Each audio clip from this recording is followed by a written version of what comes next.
Today, Nikki is diving into the hidden mistakes that kill email performance and how to fix them quickly. Many brands won't be ready to have content calendar, right? They always try to have campaigns planned at the last moment. My framework is take the seasons and the holidays and use that as your skeleton. What is that one mistake that is killing email results? The biggest email mistake is What would be the framework you would recommend for email marketing peers to review and don't get stuck at the stage that, okay, what should I send next? you read the reviews and you're just like, there's an idea, there's an idea, there's an idea, there's an idea. They are angles that you would never think of because, again, If a brand could fix one thing today, right, about their email marketing, whether it is email derivative, whether it is copy, whether it is high conversion, whether it is increasing better engagement, what it would be and why?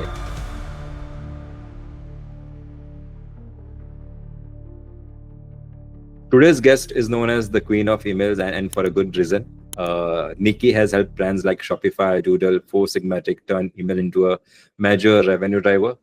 She is a former head of email at Copy Hackers, a contributor to Email Plus industry reports, and also a host of Email Swipes podcast, where she breaks down what makes great emails convert. And today, Nikki is diving into the hidden mistakes that kill email performance and how to fix them quickly. So stay with us. You are about to get a real-world strategies you can put to work immediately. So let's jump in and welcome Nikki. thank you so much. Yeah, I think that's the number one key is we are going for takeaways that you can put right into practice right away and see an uplift right away. Yep, perfect. So let's kickstart.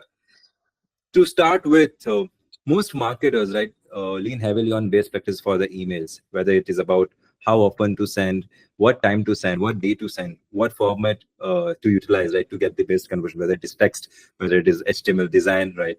But we know that best practices often lead to certain disappointing results, right? Because you try to ignore unique nuances of each brand's audience and goals, because you can't apply the same logic which you applied for brand A to brand B, right? The email marketing would vary in a certain way. You work with brands like Shopify Plus, and to break away the cookie and cutter advice, right? Would love to understand what are the key best practices which you feel are letting you down, right? And finding what actually works from a email marketing perspective. There are a lot of best practices that don't work. Like you mentioned, that you take one thing that works for one brand and assume that it works for another brand. There are so many factors going into your emails that we can't just copy and paste. We can definitely take inspiration. That's actually a big part of my podcast. Like you mentioned, Email Swipes. I interview email marketers that, on an email that they run. They sent an email. How did it go? What was the inspiration behind it? What was, how did it develop? Who was involved? All the different factors that come into it, and then what the results were. And it's so cool to see how when you actually peek behind the scenes, it's such a different story than when you just get the email in your inbox. So a lot of my guests, I will get an email and say, wow, this is a cool email. I want to hear the background story. And I'll reach out and I'll ask them if they want to come on. And you assume one thing, especially when sometimes you'll see something that you're like, that was a mistake. Like, why did they keep that in? There was one episode actually that I saw they had something at the bottom, a sentiment score at the bottom. And I thought to myself, if I was doing this email, I would take out the sentiment score. And that ended up being a huge part of the story of the email and what gave it its success. So very often we see things and we just assume they're doing something wrong, or we can copy and paste, and it's so not the case. There are so many factors. So great question. I would say that they often fail because not just that we can't copy and paste because there are many factors, but also because every brand has its own unique needs to meet. The customers need to have their own unique needs met, and we can't take someone else's customers and assume that it works for our customers. We need to do our own customer research and see what they need to be doing. And based on our own deep customer research for our own brand, that's when we can take the best practices and play with them to work for our brand. An example of like certain best practices that don't work well would be, for example, use first name personalization, right? You have to be using that personalization and greeting them and saying hi, first name, right? And often that is the case, that it makes it warm and welcoming, and it feels friendly and personal, which is what we want to do. We want the email to feel like a positive experience in their inbox. But if you scale back and you think, okay, so what's the behind reasoning for the best practice, then you can decide if is that important for your audience or not. So the reasoning for the first name is to make it likable and positive. Can you do that in some other way that works better for your brand? Can you give that same background and that same reasoning and apply it in a different way, and it will actually work way better? So kind of going behind the best practice, understanding the why behind it, combined with your own research, that's what's going to give you the best results from best practices. We at Mavelers also, when we are consulting the clients or strategizing for them, we definitely mention that best practices are good to consider, right? But you should not blind follow them, right? Yeah. You need to be smart enough to understand what to pick and what to not, because every brand are distinct in one way or other, and you need to make sure that whatever you are trying to implement and whatever you are trying to adapt from a best practices is definitely going to give you some results. Because unless you don't experiment, right, it is difficult to identify that what would be the outcome, what would be the result for those specific campaigns and workflows. So great advice there, Nikki. You mentioned about first name. You mentioned about brands focusing on first name, and they need to consider, right, whether to leverage it or not. If not, what are the ways to get the best out of it? Many brands keep tweaking subject lines, design, sending frequency, because they want to experiment a lot, right? And they don't want to wait till the results are there. So they don't try to observe the results, right? And don't try to learn from the results that what could be improved and what could be implemented. So often the real problem is something deeper, right? Whether it's unclear messaging, bad segmentation, or it could be something around the attributes which are available, right, in terms of dynamic part, or it could be majorly around the audience fatigue, right? You have consulted n number of companies across SaaS and e-commerce, where you've spotted either similar challenges which would have similar mistakes or challenges which would have hurted their conversion. So as per your understanding, what is that one mistake that is killing email results, and what could be the fastest way to fix it? I think, and this is a broader response, because our email results are never about our email results. It's not that we want to see a specific email convert a certain, a percentage. We don't want to necessarily see one email do really well. I want this click through. I want this open rate. I want this. What we want from our email metrics is to scale back and say, what are our goals? So we're trying to build healthy businesses, and the vehicle for doing that is through email. So I would say that the biggest email mistake is not necessarily a small detail within the email strategy, but a big detail within the email strategy, and that is focusing on acquisition instead of retention. I would say that 98% of both my clients and the people who come to me for consults are focused on acquisition. I see that with my clients. The SaaS clients want onboarding. The consults people, they want cold email help. The e-commerce people want welcome flows, abandoned cart flows. They're trying to get that acquisition. They're trying to get new customers, and there's so little focus on retention. I can count the number of clients who have not even, they never come to me and say, hey, we want win back. Hey, we want, churn, to help with our churn. It's always about the acquisition. And then we can sell them on the retention. Like, hey, we're working so hard to get all these customers. Why don't we work to retain them as well? And, the stats are so famous, that, every dollar that you spend on customer acquisition is worth nothing compared to the dollars that you spend on retention. So it's so funny that we focus so much on acquisition, and it's definitely because it's very exciting. Getting new customers feels really good. Keeping old customers, it's good to get those sales notifications, but it doesn't feel as exciting. It doesn't feel as successful. So focusing on retention is a harder sell, but definitely it's a way more successful sell. So I would say that you can continue to focus on your acquisition. I get it. It is more fun. It also feels easier because, you have the Facebook ads and you have, there are so many channels basically that you can get new customers from. So it feels very, again, exciting. We can use this channel and that channel and the possibilities are endless. And so you can definitely keep working those strategies, absolutely, but also give thought to your retention strategies as well. The easiest lowest hanging fruit is just run a win back campaign. And if you can't even do that, if that even feels too hard, then just conditional messaging in your normal campaigns to speak to the at-risk users, the users who haven't, bought from you in 30 days, haven't logged onto your platform. Just give conditional messaging that is more nuanced towards that win back, to the fact that they haven't been around. And that's all it is. It's just conditional messaging in your usual campaigns, and that's going to get you great results.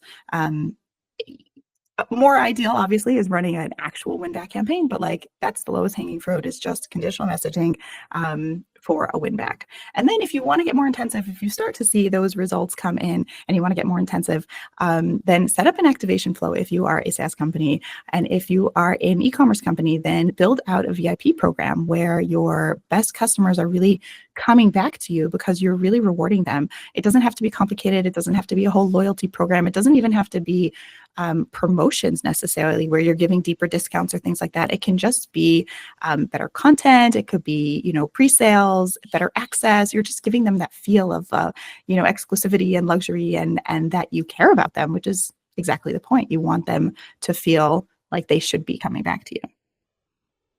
Yep. So to sum it up, looks like for an e-commerce brand, acquisition should not be the only goal, right?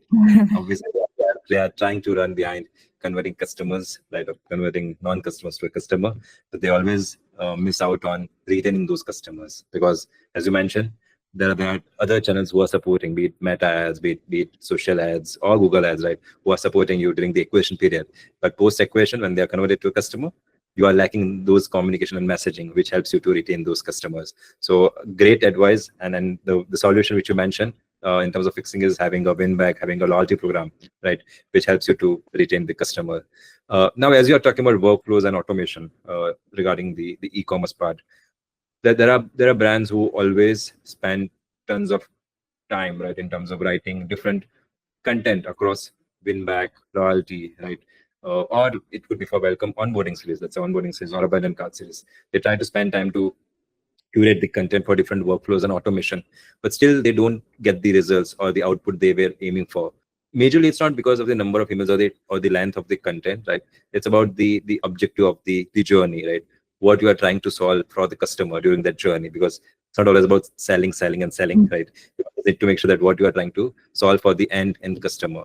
So given your experience in designing and curating content for sequences, right, for brands like Shopify, would love to understand that if a brand wants to maximize the conversion, right, with some smarter automations, what you feel would be the major objective in terms of copy, right? Not just adding words that fill space, but what sort of copy would be recommended from your end? Typically, when copy fails, it's not necessarily a wording problem. It's not that they need to go to ChatGPT and say, hey, can you edit this for me? It's typically a strategy problem and a research problem, and understanding, exactly like you mentioned, understanding what your customer needs at this point in the journey, not exactly how it's phrased, which could be, part of the research gives you amazing phraseology that you can use that really resonates with the user, and they really do hear it and say, wow, okay, this is what I'm looking for, because you're talking to them in your own voice. So there definitely is room for improved copy, but typically when the copy is not doing it's not pulling its weight enough, you have to take a step back and look to the strategy and look to the research and understand what can we change here that's not words necessarily, but what's going on behind the scenes. I'll give you an example of a client where we were starting with the copy, and they had a lot of thoughts and hypotheses, and let's try this copy and let's try that copy. And we we were okay jumping in and just kind of trying things out and seeing how things were going, and we were not seeing results. So we said, okay, let's do it our way. let's scale back and go to the strategy, let's go to the research, and let's see what's not working here.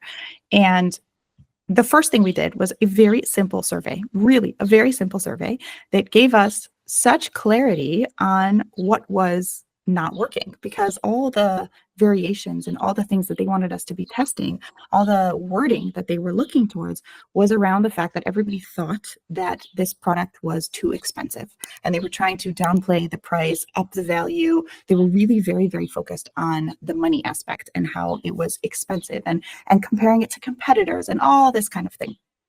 And what we understood from our survey, very quick one question survey, was that nobody thought it was too expensive. Everybody thought it was great value.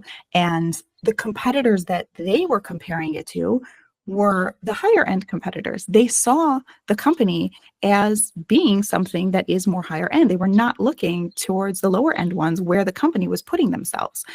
So obviously it's always great to try to up your value and sell your value and use that kind of language. That's always going to help you.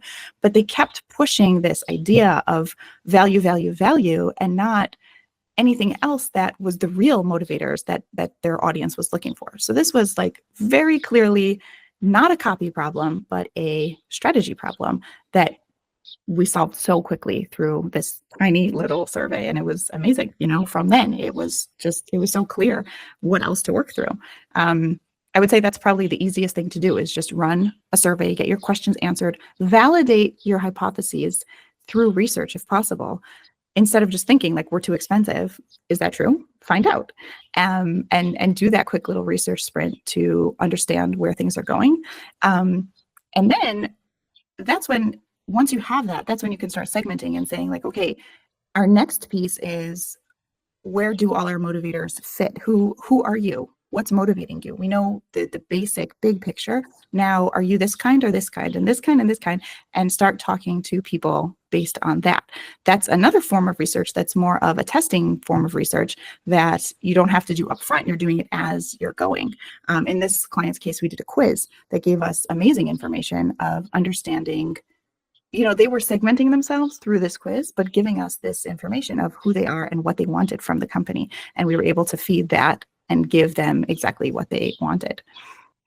Once you have that information, once you have these basic pieces of research, that's when you could start experimenting with voice and tone and approaches. And that's when you can start playing with the wording. Once you get the research and the strategy down, that's when you can play with the more, hey, ChatGPT, can you make this, punch this up for me? Can you make this funnier? That's when you can start playing with that. Great advice. And lastly, I mentioned about ChatGPT.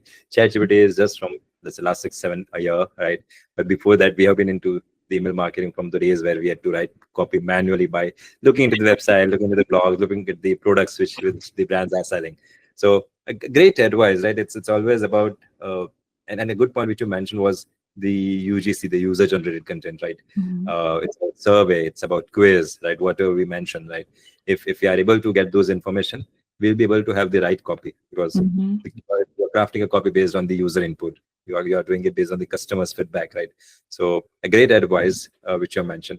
I would like to take this discussion forward to more towards omnichannel or multi-channel, right? Nowadays, I'm sure you have seen that journey from ESP or email service provider to marketing automation platform or MAP, right? Where initially the platforms are more towards only managing email, right? But now those are marketing automation platform, right? Which manages both email, SMS, push, in-app, right? All types of messaging channels. Now, as everyone is talking about omni-channel or multi-channel approach, right? Along with email, right? Brands often try to struggle between balancing and also gets challenged that, okay, whether to use email more, whether to use other channels, right? And that definitely gives a challenge in terms of what could be the messaging which aligns with across the different channels. Since you specialize in building email programs that complement with other marketing efforts without cannibalizing them, right? How do you advise brands to balance their email efforts versus the channels? And would it be possible for you to share an example where getting the balance right between emails and other channels made a huge or measurable difference? Yeah. So there's a few rules of thumb that I like to use. But before even understanding the rules of thumbs first, there are two kinds of messaging platforms that we utilize. There's push and there's pull. And once you understand the differences between them, that's when you can say, okay, should I use this here or should I use this here? If you are just treating them all the same, then that's where people feel like, ugh, this brand is, spamming me, or this brand is if you're just using them the same across the board, that's where it feels like a negative customer experience. So that's the key, to just understand some platforms are push, some platforms are pull, and we have to match them accordingly.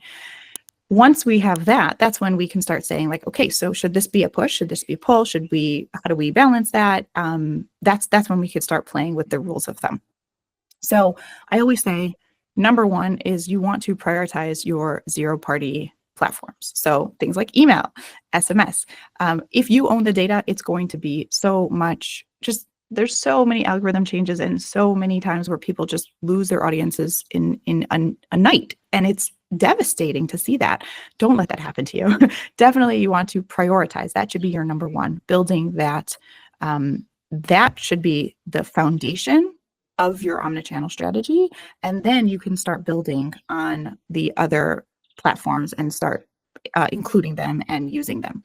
I would say also not just from like the safety perspective of like, this is your data, you're not going to lose it. But also that's where your audience is a lot more connected to you and your audience feels a lot more loyal to you because they're owned, so to speak. It's called like owned data. But they really do feel more. They gave you that permission. They gave you that information. You're coming into their sacred spaces. You're coming into their phone. You're coming into their inboxes. That feels so much more personal. And is a warmer audience building kind of thing. So prioritizing those places, prioritizing the zero party stuff, that's the foundational stuff. Then you could start working towards the other aspects. So next step is find your favorite channel. Which one feels like it fits your brand better? Do you like doing little video snippets and then you can, be using TikTok more? Are you more into conversational kind of things and you want to have a podcast? There are so many different channels and they all have their own little feel to them. What fits your brand? What fits your content strategy? That's your next step. That's where you prioritize next. And then the rest of them become more kind of backup messaging where they support things, but that's not your highest priority. I would also say that anything that's like very relevant to your user, anything that is like very exciting to them, like let's say you're launching something that they're going to love, that's where you're going to do more of like the SMS and the push and the things that are more intense, I would say, more closer to them. They check it more frequently. And then the other things, let's say, you back it up again. You send out an email, you send out a messenger, things like that. And I would also say that you should not stress about repetition. If you feel like, wait, they got the text and then they got the email and it said the same thing and they know the sale from both of the platforms, are they going to be annoyed at me? Repetition is a good thing. You're hammering it home for them. So clearly you don't want to, spam them and blast it everywhere and send it all at the same time. You want to stagger it and you want to tweak the messaging a little bit, but repetition is a good thing. If they saw it on their phone and they were just, busy and they didn't get to it and then they see it on their email, great. That is another touch that they will be able to access and utilize and convert through. So definitely don't stress about repetition. It's good. I would say another thing is, like, this is a favorite strategy of mine, is if you're using different channels, use them as tests to then turn around for another channel. So repurpose whatever winning variations you have. Definitely any meta test is going to be amazing for just using that language and those angles to transfer them to email subject lines or just, an angle for your email. We had one client who was doing a lot of Facebook testing, and it was so amazing how we just took everything that won and put it into an email, and it boom, winning email. Like, it's just such a simple, amazing strategy that just works so well. Another interesting way of doing this, I had a podcast guest from SEMrush, and she was saying how they had a winning email from one department of the team. And so the other departments who had different customers and different just different use cases, they took that template and then they made it their own and used it as well. And then it got passed to another department. And so definitely be smart with all this content you're creating across all these different channels. Repurpose it and take the good stuff to repurpose. You mentioned about a couple of good points, like around testing a lot, right? Be it on Meta, be it on different social platforms, and then based on those learnings, try to curate your email. When we communicate with our clients and prospects, we also try to give them visibility on the zero party and first party. So when they are trying to leverage across email and other channels, try to leverage zero party on email the most, right? And try to leverage the first party based on the email behavior, right? So if they're trying to open, if they're trying to engage, and if they're not doing the action which the email was supposed to give, right? Follow up with some other channels, right? But then not blasting it across with the same messaging and same audience across the different channels. That's not the way to leverage multi-channel. You should be smarter on identifying that. Okay, if you have done with zero on email, zero party data on email, let's try to have the first party data based on the behavior, right? Be it website, be it email, and then target them on different channels. That way you won't be able to, that repetition part would also be covered, and you won't be bombarding them. You would be giving messages which is relevant to them, which is pushing them forward to the relevant objective of the campaign. So yeah, great point on the zero party. One other area from an e-commerce standpoint, which comes into my mind right now is, and I'm sure you would have heard it multiple times, discounts and sales, right? Everyone wants to focus on just discount, just sales, right? Many brands rely heavily on promotions, right? And because obviously the lifecycle market managers, email market managers are focused on increasing the revenue from email, right? So they always try to send promotion email, always try to drive revenue rather than focusing on email engagement, right? Over the time, these conditions, right, which they normally apply to audiences, they feel that audiences will try to respond on discounts more and won't support how-to emails or educational emails, right? They always try to focus on the promotional content. As you help multiple brands transition to more content-driven strategies without sacrificing conversions, right? What advice you would give to make them, or what advice would you give to the brands looking to make this shift, right, from moving from discounts and sales to more value addition and engagement-driven content? And would it be possible for you to share examples where a brand moved away from actually promotional emails to more focus towards having the better results? If you're trying to move away from promotional focused emails, it will hurt in the beginning. You will see a dip in conversions. You will see that you have trained your customers, your readers, to only buy when you have a promotion. And it will be very hard in the beginning. And you just have to stick with it, and you just have to trust the process and dive in and do it anyway, because it will end up being so much healthier for your brand, because you will shift your audience, and you can undo the training. You may have trained them to only buy through promotions, but if you can build a stronger brand that trusts you as a content provider, as a brand that shares values with them that they trust and they appreciate, that's a much healthier business. That not only are they buying without the discounts, which obviously is better for your bottom line, they're also buying more frequently, and they're also giving you great feedback on products that they want to see. They're also sharing your brand with their friends and family. All these beautiful metrics that we're always looking for, and these loyalty markers, they come so much more frequently with brands that don't rely on discounts than brands that do. So it will hurt in the beginning, because you will see a dip in conversions. You will. I can't think of a single client who hasn't. But down the line, it will be stronger for you and better for you. So if you could trust the process, then that's step one. As you start transferring your strategy from promotions only, and pulling in more content ideas and just giving a more robust email experience, you will be, hopefully, if you're doing things right and getting new leads in, your audience will kind of shift. So the ones that you trained to only buy through discounts, they will become your old leads, and you'll continue to be getting new leads who will experience things with this new strategy, right? So the ones that you kind of have to worry about are more the older leads. Your newer leads, they are getting used to the new way. That's all they're going to have experienced. So the older leads, if you can kind of shift them into more of a VIP sort of segment where you're giving them the higher promotions and that exclusivity and the pre-sales and the stuff that feels more promotional and more loyalty-ish, that's a good way of transitioning them out of feeling like they can only buy through promotions. So yes, you are giving them the promotions, but you're also giving them other benefits that feel very beneficial and very enjoyable for them.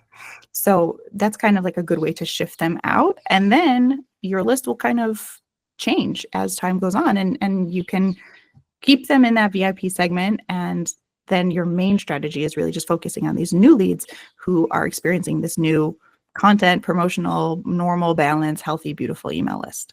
In terms of an example, one brand that I'm thinking of that we worked with, they were doing promotion after promotion after promotion. And how we ended up shifting them out of it was giving a promotion. So it was regular promotion. And then we kind of had this mid period of time where the promotion was not a discount. It was a free gift. It was access to exclusive content. It was stuff that had benefit for the customer, but it wasn't money off, which kind of just gave this like little bit of wiggle room in between this promotional heavy email strategy to this more well-rounded promotions, content, all that kind of stuff. So we just kind of bridged it with this promotion, but different kind of promotion. And it worked really well to just walk them through across this bridge to get to the other side. Moving away from promotional is always a difficult step to take. But once you start moving towards that direction, right, there is always a way to find out how you can add value. And it ultimately gives you result in terms of either the email results or the revenue. But you need to have that patience to test that strategy, and also have to have that hope that, okay, if you test, if you implement the learnings, definitely you would be able to achieve the results. Now, while we are talking about promotional content strategy, right, and people and brands moving away from it to make sure that they focus on email results, one important factor which I would like to discuss is around the content calendar, right? I'm sure you would have seen many brands and would have heard about many examples that many brands won't be ready to have content calendar, right? They always try to have campaigns planned at the last moment. And that's the biggest challenge which any email marketer would be facing nowadays. So building a content calendar that balances value, promotion, engagement, right, can always feel a little overwhelming, right? Many brands either overplan, right, with rigid calendars. They try to have that 90 days calendar, right, which is always a difficult ideation or difficult thing to ideate for a longer period, right? And since you have been building and supporting in high performing email programs, right, how do you recommend marketers to brainstorm and structure the content calendar more from a email side, right? And what do you recommend as a simple framework to start? Because there would be marketers who might not be having that campaign calendar or the content calendar ready, right? What would be the framework you would recommend for them to review and don't get stuck at the stage that, okay, what should I send next, right? So that's an important factor where many of our email marketing peers would be, right? What to send next. So what would be the framework which you would recommend? I would definitely say that there are many brands that do not have a set up calendar, content calendar, and it is a challenge because there's always the scrambling for the last minute. But then on the flip side, you don't want to overplan because you want to have that wiggle room for, you know, the last minute interesting things, the pop culture stuff, whatever's going on in the world right now. So definitely there is this balance of finding enough emails planned out, that you have a calendar, that you're not scrambling last minute, that you can do some cool AMP for email kind of thing, you know, because you have that 6-month timeline. But also, you know, having that wiggle room that you can allow for last minute interesting engagement kind of stuff, like, oh, hey, we just got amazing engagement on our Twitter post. Let's link it into the email. Let's make a whole email about it, you know. So you definitely do want some wiggle room. So my framework is take the seasons and the holidays and use that as your skeleton. That is like, just take a look at the calendar. Those are your kind of, they're there. They're the benchmarks. They're not the benchmarks. They are the landmarks. They're there. And then you can kind of start building your trail around them. So once you have them, that's when you can start playing around with other ideas and definitely being creative. So don't just look at the seasons as like, okay, this holiday, that holiday, fall, spring, right? You also want to look at the smaller things. Like, for example, if you are a donut company, when is National Donut Day? That should definitely be something fun to put into your calendar. We had a mattress brand who we did a great promotion around the anytime the clock changed, you get less sleep. So, hey, let's talk about mattresses. So we definitely would play into that. When there was a solar eclipse, that also affects, that's kind of like one of those last minute sort of things that we ended up doing for a couple different brands, talking about the eclipse, into putting that into the calendar. So you definitely want to have your skeleton and then fill it in with these kind of creative, more fun sort of things. And that's your kind of your second layer to your skeleton. Let's say that's the muscle, right? And then one thing that I find really fun and not just fun, it's also, it's very effective. And it just takes a load off your back of coming up with all the ideas yourself, because you are not your customer. And always knowing what they want to be hearing can really feel like a lot. So this is just my favorite hack. You look at the customer reviews. Just look at, if you're an e-commerce business and you have a lot of Google reviews, if you have, Amazon reviews, any G2, if you're SaaS, any customer reviews you have, just read through them, or have AI collate them for you, and just you'll see so many beautiful ideas just sitting there waiting for you to pick them. It's impossible to come up with these things yourself. You read the reviews and you're just like, there's an idea, there's an idea, there's an idea, there's an idea. Like, they just jump out at you, and they're phrased in exactly the way that the customers talk. They are angles that you would never think of, because again, you're not the customer, and they're handing you ideas on a silver platter. And it's so much fun. I actually did a whole masterclass on this because it's amazing how it works. Like, you just think like, really, I'm going to look through reviews and it's going to fill my content calendar. And yes, it actually does. I have a whole masterclass on it because it really actually does. And it's a really, really fun hack. Yeah. So the listening customers and the feedbacks is always going to help you, right? So that's a good point. Try to always review the feedback, whether it is positive or negative, right? Both the feedbacks are important for you to understand that, okay, what are the customer sentiments, and try to learn from it so that you can curate your content. And the other important part you mentioned was the runtime events, right? Definitely, the email calendar is widely available. The days or holidays, right, which are coming throughout the year, you try to leverage it, but then also making sure that if there is any event happening, right, how to leverage it during in your content calendar to get the best out of it. So amazing insights on that part. Moving forward, I'm sure you would be aware of the latest update on the AI agent, right?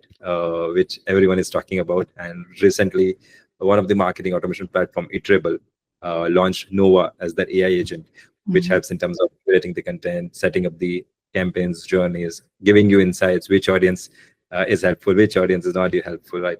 So I would love to discuss more on the AI side, right?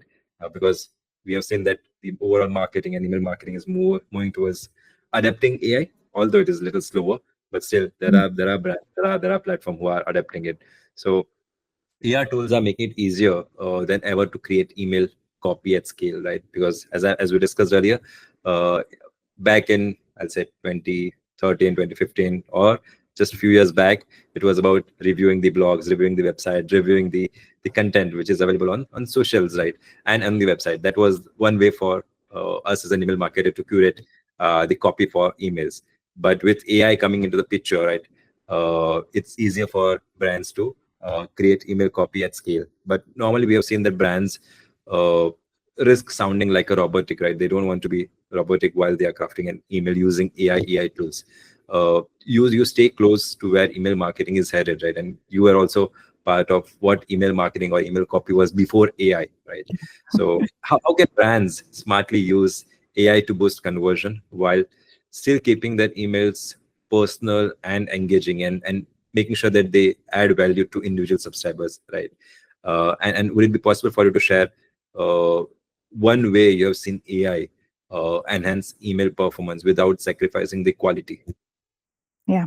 I will be honest that when AI first, I mean, not when AI first came out, because when AI first came out a long time ago and nobody knew it was AI and we were all using it and it was great. But when ChatGPT came on the market and all of a sudden everybody was talking about how it's going to take over the email world and the copy world and nobody's going to have their jobs anymore, I didn't feel that way. I did always feel like there was room. There's going to be room. It's definitely going to change our jobs, but there's going to be room for people, obviously. But I did very much struggle with using it in my craft. I really had a hard time using it as a tool that other people were like, this is the best thing ever. Look what I'm doing with it. Da, da, da, da, da, da. Look, boom. I just knocked out 20 emails, and I would try to do the same thing and it would not work for me. And I just did not enjoy using AI, and I had a very hard time using it. And the shift for me happened when I stopped using it to write copy for me, and I started using it to help me with the research side of things and the strategy side of things, which is very interesting because that's exactly where I thought it would not do well, where I thought the people are always going to be doing the strategy. My job is safe because I do strategy. I don't just write. AI could just write. I don't just write. But using it to write the copy for me didn't work because I knew how to do it faster. I knew how to do it better. And it took so many iterations to get it to the place where I wanted it to be. And instead, when I started using it as a partner to help me brainstorm and to help me, just collate a whole bunch of data and start seeing trends and themes and things like that, that's when all of a sudden it was a shift from do the work for me to support me in my work and help me. And I do think that AI has gotten very, very good at writing. However, where it lacks, I don't think that there is so much robot language anymore. What I do think it's lacking is creativity, where it's just working on old models and old language. And it can sound very human, but that angle, that new, fresh take that people could bring, that's where it's going to be lacking. So leaning on it for writing a basic promo that there's not a lot leaning on it, fine, go enjoy, have fun. But if you're trying to really stand out in the inbox, say Black Friday, where you want something new and fresh, that's where you shouldn't be leaning on AI. And instead, where you can be leaning on it is the research. Like, what did people do last year? What is our audience looking for? Working with with AI for the strategy, for the research, that's where it's going to give you great ideas to move forward with. So using it to organize your research, using it to ideate and brainstorm, where you're just like, hey, I'm struggling with XYZ. I've done this, that, and the other. Like, what do you think? And just like talking to it as a brainstorming partner. Sometimes you just need to get your stuff out and just have someone listen to you patiently, because AI is so patient and they think you're the best on the planet. They'll compliment you. And it's a great way to just brainstorm. That's where you'll succeed really well with AI. If you want to just like chunk out your writing tasks and, have it like run through certain aspects of it. Like, hey, can you sweep this for clarity? What am I missing here? Editing, that kind of thing. Those are going to be much more helpful for you. And then as you are looking through your answers, that's where you want to be paying attention to like, what sounds so best practice-y? What sounds like something I've heard before? And really kind of just get these kernels of ideas that can help you with the creative stuff.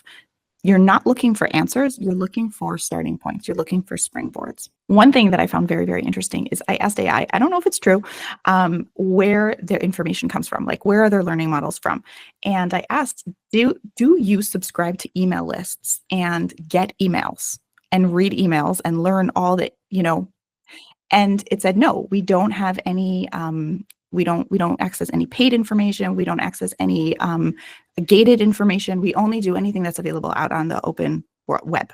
And I found that very interesting, because how can it possibly write good emails if it doesn't get emails? So where is it getting what an email is? Where is it learning that information from? It's learning that information from blog posts about emails. Very best practicey stuff. It's not getting actual real life examples. So to just ask it to do a task that it's not trained in, it's not fair to it. I mean, it's a robot, it's fair, but it's not using the tool the way the tool should be used. If it is not trained to read emails or subscribe to emails, how it can help in terms of writing the copy for the email. So something that brand needs to be mindful of, that you can rely on AI, you can rely on ChatGPT, but don't rely blindly to ask for the content of your email, right? Try to work with them as a partner, as a brainstorming person, as a peer, right? Who helps you to ideate, who helps you to strategize. But then content is something which you should drive as on your own from those learnings. So definitely great insights on that, Nikki. One last thing, right, which I would love to understand is around, if a brand could fix one thing today, right, about their email marketing, whether it is email delivery, whether it is copy, whether it is high conversion, whether it is increasing better engagement, what it would be and why? What would be your suggestion? I mean, you heard me say a million times, research, research, research. I feel like I'm so sick of talking about research, and in my podcast as well. The way my podcast is structured is we interview an expert one episode, and they give us the email story, and then the following episode I break down what worked in the email and different like takeaways and strategies that you can use from that email in your email campaigns. And time and again, every takeaway episode is, do you see how they used customer research? Do you see how you need to use customer research? Customer research, customer research, customer research, customer research. Like it just customer research. Like that is the end all be all of everything email marketing, that you just need to know what your customers need on a very deep level to do good email work. You just do. And it's annoying and it's boring, and you want to get all creative, and you can. There's a lot of room for creativity, but definitely the research piece is 100% really, really, really important. And I would say that it doesn't have to be intense. You can do sentiment scores, you could do surveys, then you can graduate to interviews. You could take things slow, but you definitely should keep your finger on the pulse. I will also say that this is again from a podcast episode, licorice.com, their story when they sent out a survey to their customers after they first started, and they were so scared to hit send. And the feedback they got was phenomenal. I love that. Was like one of my favorite podcast episodes, because they got such great feedback. They had, they didn't say who, but one of the wealthiest individuals in the world, that's how he phrased it, reached out to him and said, hey, do you want some help? Like, I love your product. I want to be involved. That is amazing feedback, right? So don't be scared of asking your customers to help you out. They like you. If you're doing a good job, they like you. If you're not doing a good job, they want to talk about what you're doing bad. Like, people love complaining, right?